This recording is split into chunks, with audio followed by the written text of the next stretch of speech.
Om Shanti, and welcome to Wednesday night's class. My name is Craig, your friendly neighborhood substitute teacher. The title of today's class is, If you continue to ask why, you're certainly going to cry. If you continue to ask why, you're certainly going to cry. And we've had a lot of experience recently with questions and answers through so many unknowns that's going on in our lives right now globally. And I would guess pretty easily that there are more questions than there are answers. But that's on a big scale. There's some degree of stress with that, but the things that really get to us, the ones that really bother us, the ones that cause depression and anxiety are not so much the global events as they are the personal ones. Tell me if any of these following sentences sound familiar to you. Why is this happening? What's going to happen next? How could she possibly say such an insulting thing to me? How could she? Where are we going to find the money? Who's going to do it? Familiar? Now, do those questions, are they answered or they just bring more questions? Are they based on some knowledge or are they just based on angst? Now, if you think of those, they all ended with the same punctuation. As a matter of fact, the subtitle of today's class could be, It's all a matter of choosing the right punctuation. It's all a matter of choosing the right punctuation. All of those previous ones, the questions, end with what's known as a question mark. What's that look like? Well, it's like something like that, kind of a hook shape. And if that question is based upon anxiety, all that does is it gives birth to a next question. And then what do? They hook together. And then the next one, chain, next, and pretty soon you have a chain of questions, a chain of unknown things weighing you down, dragging you down, holding you in place, just because I don't know how to use the right punctuation. So, what punctuation do I use in its place? Well, we have the question mark, but the punctuation that's used most often at the end of the sentence, we here in America call it a period, a dot. It's just a tiny dot, a dot at the end of the sentence known as a period, meaning a stop. As a matter of fact, in England, they don't use the term period, they use the term full stop. Bring a full stop within a second. It's not stop, and then if I pause, they got ... Or if I have a comma, ... let alone question mark. See all the various punctuations they are? And they don't finish something off. So if something is bothering me, why do I want to continue it onward with question marks and commas and ... Let me put a full stop.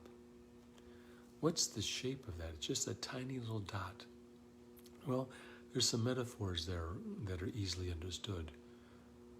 This, what's happening, is called like a drama of what's happening, whether the big drama or my own little personal drama, aka melodrama. Things that are happening to me in my little life are melodrama. The ones that are really bothering me are not these grand things that are going on. What's the state of the world and how's one thing going to be next? It's not even things like global warming, which is much greater than what's going on in my life or how could she say that about me? Those are the things that really get to us, that take away all my peace, that keep my mind from being stable. Just because I don't put a full stop at the end. So, this drama that's going on is just really just a dot. Because it's happened all through time. I can put a full stop at any time. I am also just a dot. Just a dot right there. So here's a question I've asked many, many people through the years. Are you a body with a soul or a soul with a body? Are you a body with a soul or a soul with a body? And without exception, and I've asked this hundreds of times, everyone says, I'm a soul with a body. If you think differently, just let me know by sending me a little text. I'm a soul with a body. Next question. This soul, is it temporary or eternal? Again, without question, without exception, everyone has said eternal. So, I'm a soul with a body and I'm eternal. Now, contrasting to the situation that I'm in, maybe it's a dilemma, maybe you just call it a situation. Is this temporary or eternal? Well, of course, it's temporary, it will finish. So here's the logic or the lack of. An eternal soul is being influenced by a temporary situation instead of the eternal soul influencing and conquering the situation. Why? Well, you could argue that it's because I didn't use the right punctuation. I'm not putting a full stop. Instead, I'm asking, why is it happening? Well, it's not why is it happening. It's just happening. This is what's going on. This is what's happening. So it's not asking questions why or how or what aren't going to solve it. It's just going to add to my own anxiety. What's important is not what's happening. What's important is who am I being while it's happening? It's the same thing I tell people in yoga, Hatha yoga, that first you learn the poses. You master those. Then you become good at the transitions from one pose to the other. But ultimately it comes down to who am I being while going through the poses? These are the poses of life. Whom am I being while going through these poses, these situations, this drama? So the re-identification has to begin. So it's not that questions are bad, it's just using the right punctuation for the right question, the appropriate punctuation for a particular sentence. For instance, why is this happening isn't going to lead me anywhere productive. Or who's going to tell me? But here's a question that does work. Who am I? Who am I? I've alluded to this earlier. I'm an eternal soul living in this body. And that brings me right, I feel like doing a little bit of meditation right now. So, taking a breath, and exhale. Again, inhale. Out through the nose. You can close your eyes if you must, or you can just keep them open and look towards here, or look directly at me.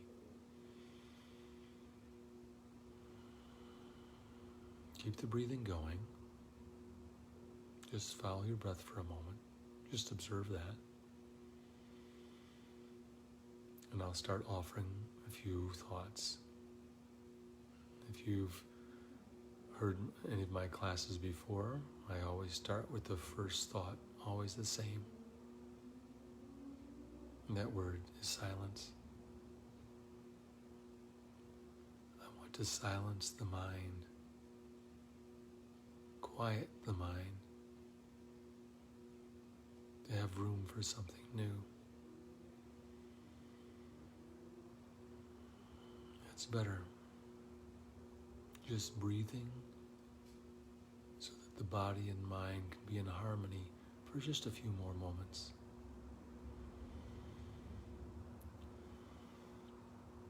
I'll ask that question again. Who am I? Who am I? Am I this body known as Craig? Well, I identify myself with that all the time, but when I really give it some thought, I recognize the truth that I'm an eternal being, living this human experience through this body at this moment, like an actor playing a role. That's who I am. And when I come from this place, rather than get caught up into thinking on the body and the personality of the body with its own limitations, then I run and I have these questions. Who am I? I'm just a being, a point, a tiny dot, sitting right in the middle of the forehead, a point of light, many refer to it, the third eye. Just me.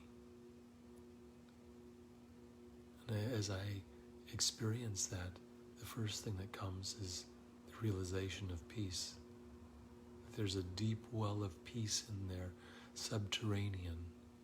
And all I have to do is find the way to connect it. So those are my questions. How can I connect to my own peace?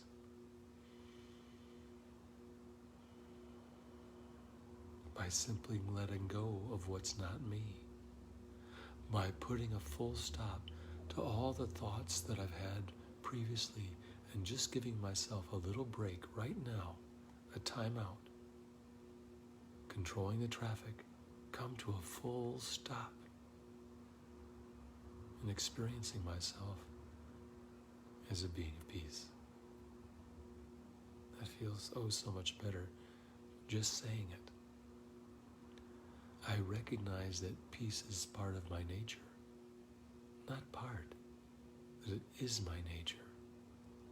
That I am predominantly, my essence as a being is that of peace, even though that may not be my human experience. So now I know where I want to go. I want to experience peace. I want to experience peace, experience love, experience happiness. These are my nature. Shanti. Peace is my nature. Just because I'm not experiencing that doesn't make it so. It just means that I've had a misguided perception of myself. And that's why there's all these questions that are on the outside. But as I begin to remove the questions, automatically, what percentage of my thoughts are those? It's a very large percentage. All the things that don't know. So as I begin to know myself as this being more and more, life's different. And then I don't ask, why is this happening? I just say, this is happening. This is happening. Why? Because it is. And if I come into this frame of mind, this frame of reference that every scene that happens, every scene in this drama that happens is good. It has benefit. This benefit may not be visible now, but in the future it will show. And if you think back in your life, some of the rough times you've had, now that you look back, you say, wow, without that, I wouldn't have gotten to this place. And that's because this is a true statement. The benefit may be merged momentarily at this moment because I don't have the ability to see so much, but it will come out. It's important.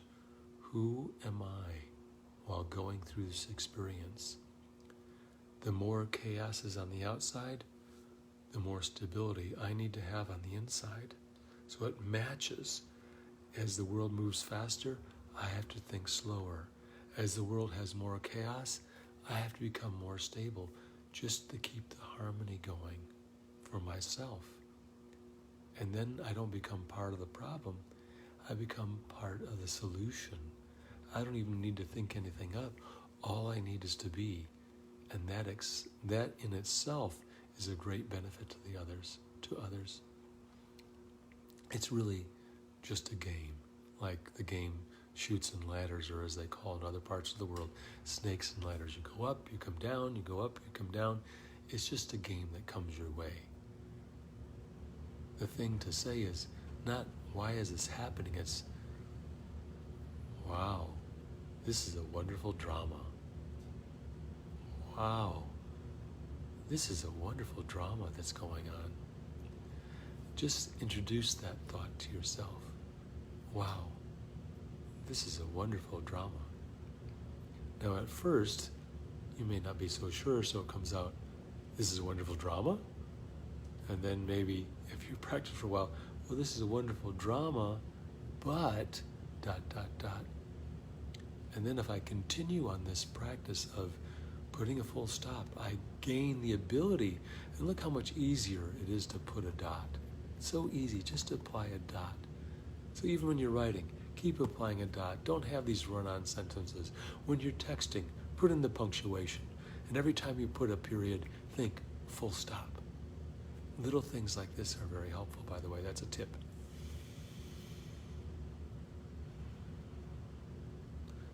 This is a wonderful drama, full stop. And then when you really have success, it becomes an exclamation mark.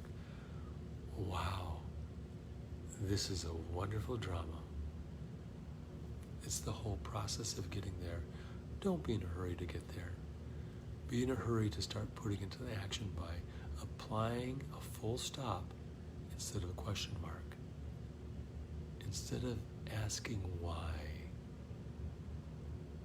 become a solution by applying a full stop. A couple qualities that come to mind that really help me in this is easiness and lightness. Let me go through my experience with easiness and lightness, especially in respect to other people, so that I become not part of the problem, but an example of a solution. If you really become good at it, you become the embodiment of solutions. Another good point is, it doesn't matter whether you've been doing this for 20 years, or is this your first day of attempting it. We're all students in this life. We all have the same chance to do it. It just depends on my enthusiasm of getting there. And again, let me repeat the title of today's class. If you continue to ask why, you're certainly going to cry. Why me?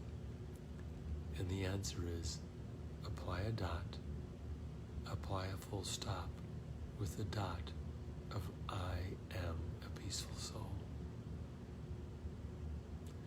Speaking of full stop, I think that's enough for today. So I bid you goodbye. I say Om Shanti, Namaste. Hope to see you all soon.